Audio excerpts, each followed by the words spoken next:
Oke. Ya, ada. Ada mulai kecil. Ada rangka apa sama ya? Rangka itu rencana tindak lanjut. Kegiatannya apa sekarang? Hah? Jadi kita tak lanjut lagi di depan. Kita lanjut lagi. Makanya itu rencana tindak lanjut dalam tugas PKG Tidoka. PKG Tidoka. Satu kan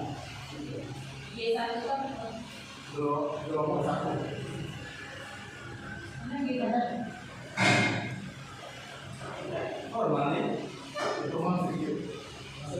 Kalau video udah jalan. Ada. Jadi Bapak Ibu mengenai. Boleh Bapak Ibu. Kakak. Kami mau jalan dengan kakak. Oh gitu. Kakak. Jumat dong. Bisa bisa isi drama ya? Saya ini bayar dia.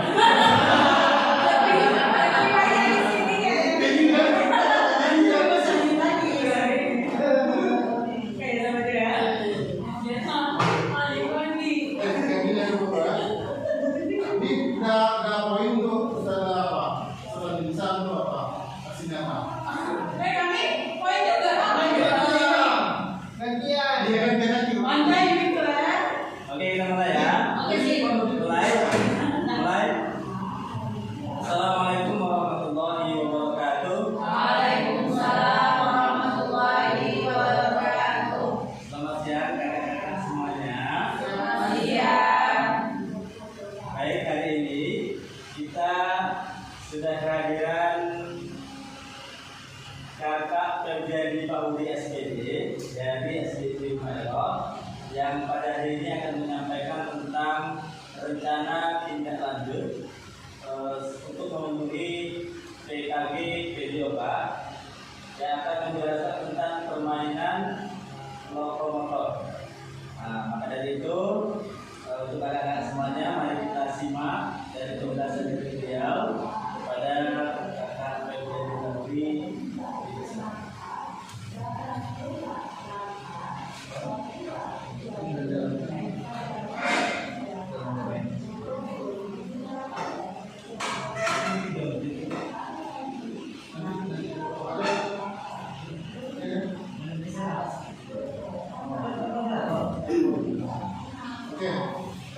Assalamualaikum warahmatullahi wabarakatuh. Waalaikumsalam warahmatullahi wabarakatuh. Oke, selamat siang kakak-kakak semua. Selamat siang. Apa kabar? Alhamdulillah. Salam olahraga. Salam. Jaya.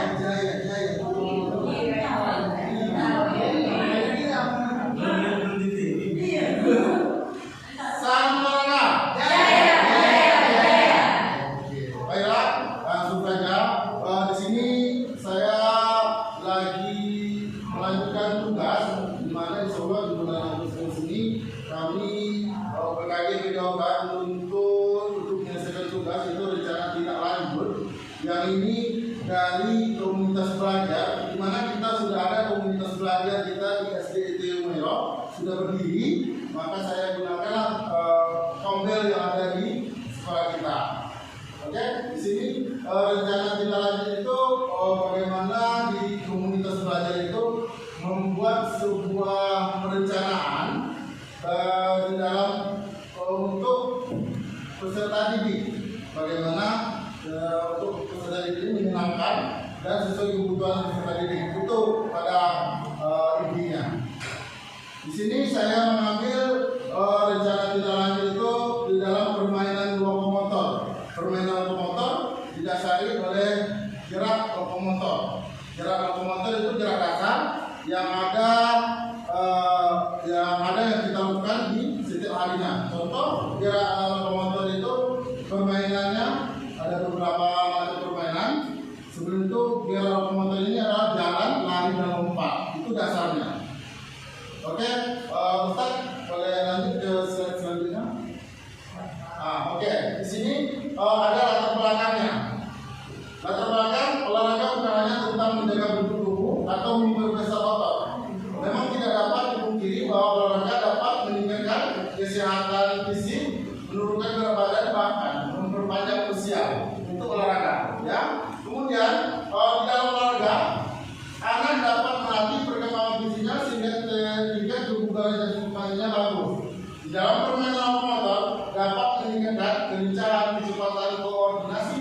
keseimbangan serta belajar tentang aturan dan kerjasama. Orang yang rutin berolahraga akan merasa lebih energi, tidur lebih nyenyak, ingatan lebih tajam, pikiran lebih rileks dan positif.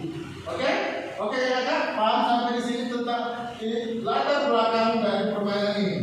Ya, intinya di sini permainan ini tentang meningkatkan kelincahan, kecepatan, koordinasi, keseimbangan serta belajar tentang aturan dan kerjasama. Itulah di dalam permainan lokomotor ini. Oke, lanjut. Nah, ini tujuan program ini.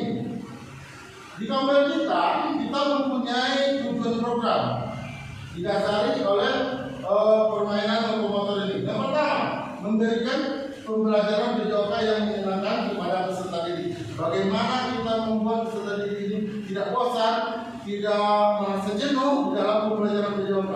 Kita sering melihat peserta didik ini duduk, sedangkan yang lain ada yang aktivitasnya lebih energi, semangat. Itu yang harus kita pecahkan permasalahannya, sehingga kita bisa membuat peserta didik ini bisa menyenangkan di dalam pembelajaran PJOK. Kemudian yang kedua, memberikan kepada peserta didik pengembangan keterampilan motorik, kognitif dan psikomotorik. Ini yang sangat kita terapkan di sekolah kita. Bagaimana kita harus membuat pengembangan peserta didik ini menjadi bagus di dalam keterampilan motoriknya, kognitif dan psikomotoriknya. Yang ketiga, itu meningkatkan minat belajar peserta didik. Di sini kita sering terjadi melihat anak-anak kita di sekolah, setiap pembelajaran PJOK ini ada yang tidak bawa baju olahraga. Itu yang mengakibatkan minatnya kurang. Apa permasalahannya? Maka di sini saya buat tujuan program ini untuk meningkatkan minat belajar peserta didik ini lebih terarah ke di dalam pembelajaran PJOK tersebut. Oke, kakak semua sampai sini gimana?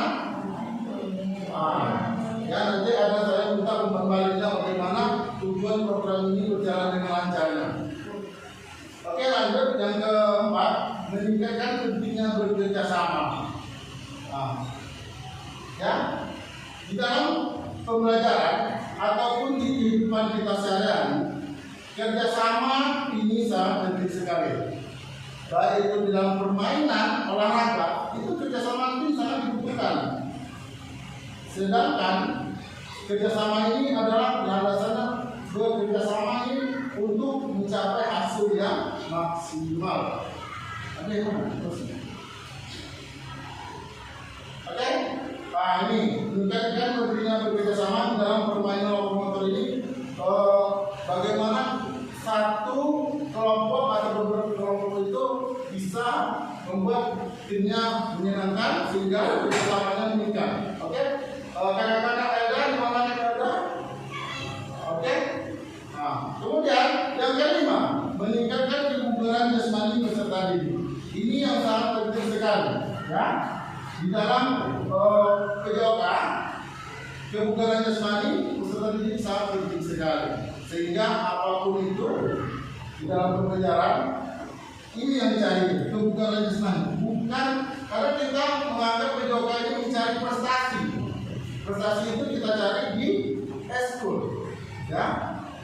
Kalau untuk pembelajaran kita hanya mencari tentang kebugaran jasmani saja. Oke, ini adalah beberapa capaian dan langkah-langkah dan hasil yang diharapkan untuk tiap tujuan. Yang pertama, capaian di dalam permainan ini peserta didik dapat mampu dalam mempraktikkan kombinasi pelajaran dasar lokomotor, jalan, lari, lompat dalam permainan lokomotor. Ya, ini permainan di kelas 3. Ya, kalau di kelas 1 kita cuma mengenal tentang jarak dasar lokomotor, yang kedua kelas 2 variasi lokomotor, dan ketiga baru kombinasinya. Oke, kemudian kita masuk ke langkah-langkah. Permainan dimulai dengan kehidupan fluid, ya. Itu tanda permainan ini dimulai. Kemudian peserta didik berjalan dan mengambil boot, kemudian melompat ke depan, dan kemudian berlari ke barisan kelompok. Itu cara bermainnya. Kemudian perhatian, jadi ini sambil diperhatikan sewaktu memegang tur harus melompat ke depan, karena kalau melompat itu adalah gerak lokomotornya. Oke, kakak-kakak kira-kira melompat bisa? Nah, jadi sana kita nanti kita praktekkan juga ya sebentar di sini. Ya, ketika kakak akan menjadi contoh peserta didik nanti. Kemudian yang poin keempat, peserta didik melakukan gerakan tersebut secara bergantian. Nah, nanti kadang-kadang mencari kawan secara bergantian. Tindakan itu nanti kita variasi, terus kita modif nanti apapun yang kita gunakan. Kemudian ada peserta didik melompat setelah memindahkan tur dan berlari ke barisan awalnya lagi. Seperti itu seterusnya. Baiklah. Kemudian hasil yang diharapkan. Kalau kita mencapai atau menemukan sesuatu itu harus ada hasil. Betul? Mau hasil atau tidak mau hasil? Nah, semua pasti hasil. Ya, kadang-kadang mungkin mempunyai program, pasti hasil juga yang bisa dicapai.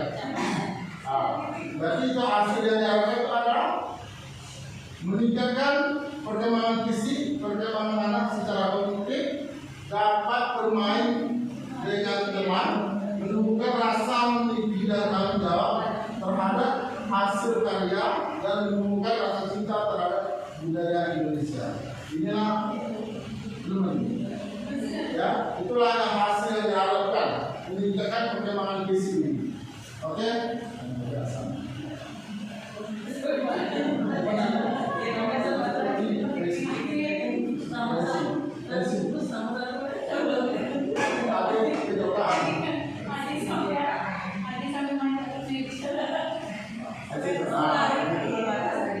Ya, kemudian ini di dalam tugas apa tadi, kita juga membuat struktur program dan mitra dalam aktivitas belajar.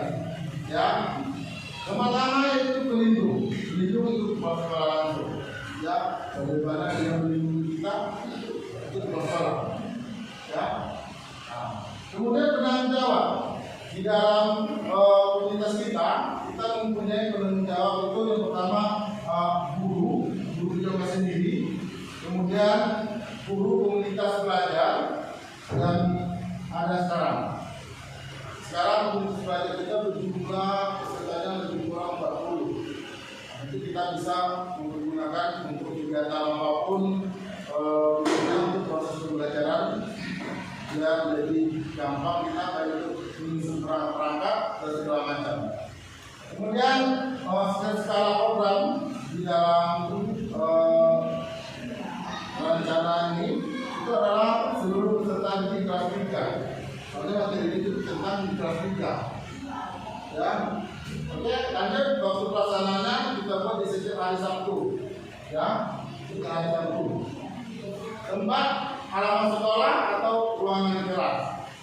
Nah, inilah struktur program dan mitra dalam komunitas belajar di SDT Umero. Oke, lanjut. Pernyataan tentang kapasitas yang dimiliki kelas atau sekolah.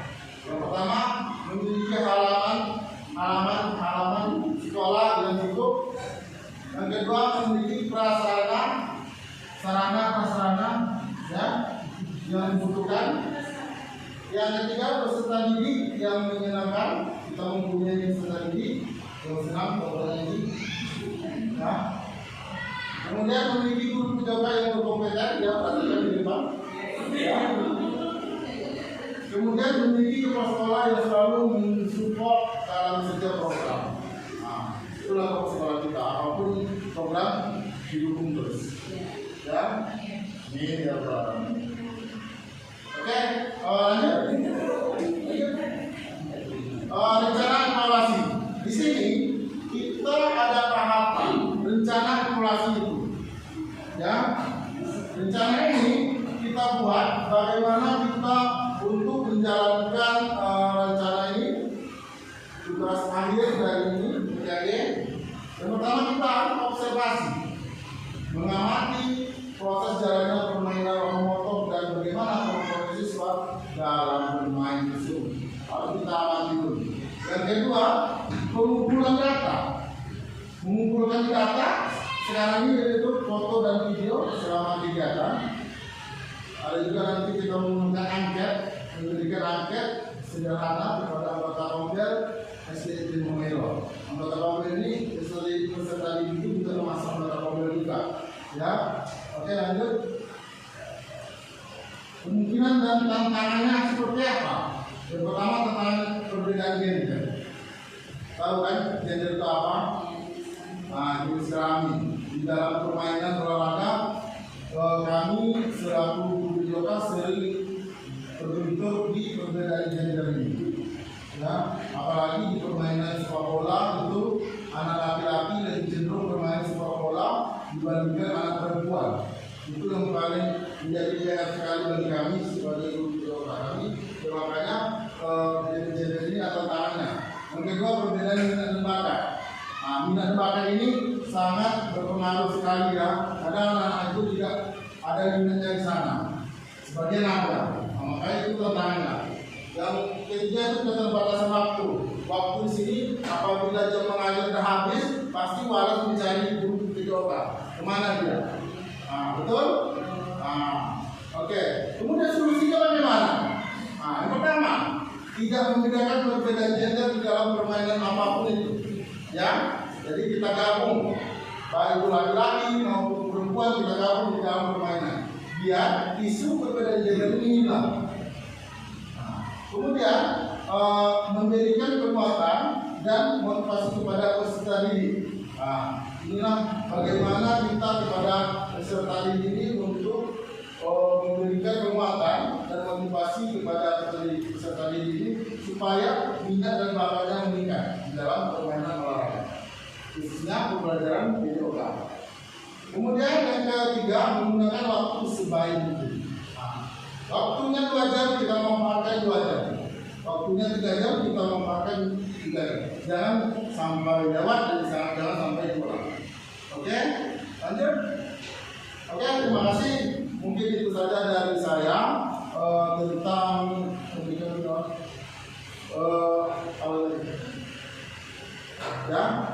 tentang rencana tidak lanjut permainan motor tugas dari PKJ Videoka angkatan 2 Riau gelombang 1 di Indonesia kelas 1 Riau. Oke, itu saja dari saya. Saya tutup. Assalamualaikum warahmatullahi wabarakatuh. Oke, mungkin nanti ada yang bertanya silakan. Oke, saya sampaikan ke moderator dulu. Ini. Iya lah, gimana mau jawab apa?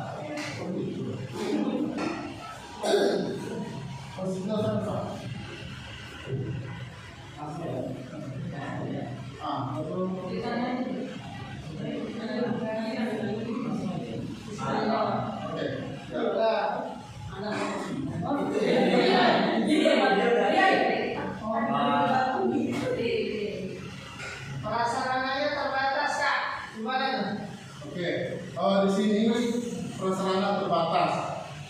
Di dalam pembelajaran videoka tidak ada bahasa prasarana itu terbatas. Yang ada bagaimana kita memanfaatkan aset di sekolah. Contoh, misal bola tidak ada, bagaimana anak-anak bisa bermain bola? Bermain bola menggunakan aset yang ada. Itu kita memodifikasi. Ya. Contoh, kita mau bermain sepak bola. Kita cari plastik atau gulungan apapun itu, nanti kita buat seperti bentuk bola. Itulah kita bermain. Ataupun seperti botol aqua kosong, itu juga bisa kita modifikasi untuk permainan sepak bola. Nah, di situ kalau soal prasarana, bagaimana kita memanfaatkan aset di sekolah. Ya, intinya kita modifikasi aset itu sehingga pembelajaran videoka tetap lanjut. Oke, gimana kakak Fadil? Oke, terima kasih. Ada lagi yang ingin bertanya? Oke. Mau bertanya, ini kan dari penjelasan tujuan dari lokomotor ini permainannya ada usul membentuk kebugaran isi banyak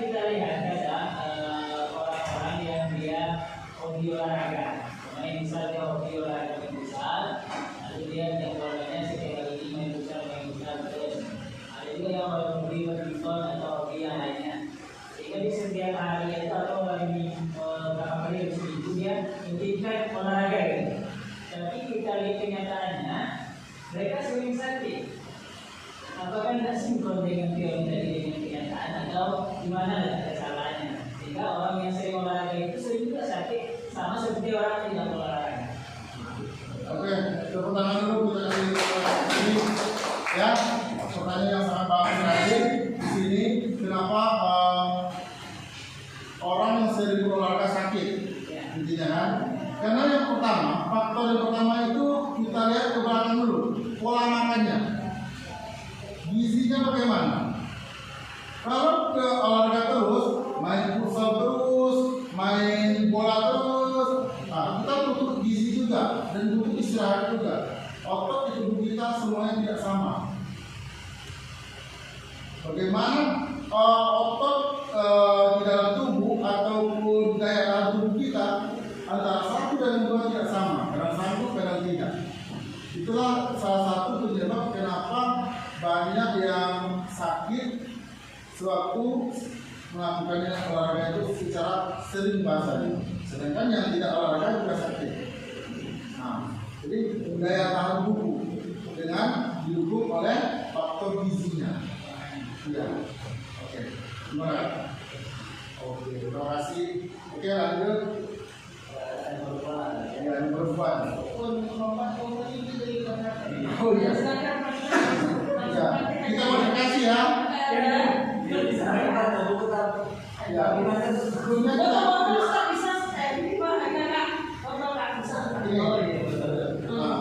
kita modifikasi sebelumnya. Satu pun.